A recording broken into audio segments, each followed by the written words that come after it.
सबंध भरजरी सुंदर शेला, बसलो असता तुझ द्यावयाला,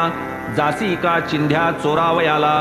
सवयी का तुझला चोरीची, असो करावे पोथी वाचन, साई मुखींचे हे वचन, पावूनी माझी मी अंतरी खूण, अतिसुख संपन्न जाहलो, मानूनी ती आज्ञा प्रमाण, मग म्या तया दिवसापासून, नित्य ज्ञानेश्वरीचे वाचन, तैसेच निरूपण आरंभिले, मिळाली आज्ञा वांछिली आता, फिटली व्रतस्थ मनाची चिंता, येथून मज ज्ञानेश्वरी वाचिता, येईल नियमितता वाचन, आता मी गुरुवनुज्ञाधर, आता प्रसन्न मज ज्ञानेश्वर,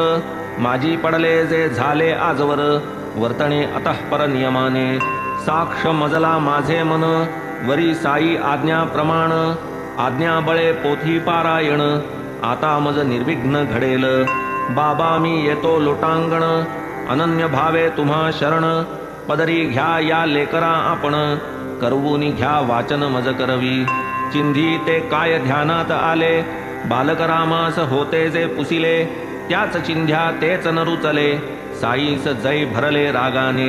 कैसे तुम्हास उपासनेस, कैसे परब्रह्म चिंतनास, लाविले म्हणून बालक रामास, पुसिले ते बाबा नावडले, वाटेल त्या प्रश्नाचे उत्तर, स्वये द्यावया असता तत्पर, किमर्थ चौकशा कराव्या परस्पर, म्हणून मज दुर्धर छळियेले, छळियेले हे बोलची उद्धत, प्रेमे भक्तार्थ जो ओथंबत, भक्त छलजा स्वप्नीही न दिसत, छळणे त्या अनुचित क्रियापद, छळिले नव्हे मज शिकविले, चित्ती तुझिया जे जे उद्भवले, ते ते म्या पाहिजे स्वये पुरविले, कधी न चोरिले कामाये, साई बाह्य क्रोधाभिभूत, अंतरी ते नित्य मुदित, बाह्य संतापे दिसत संतप्त, अंतरी ते तृप्त आनंदे, क्रोधाचे बाह्य लौकिक लाघव, अंतरी परमानंद गौरव,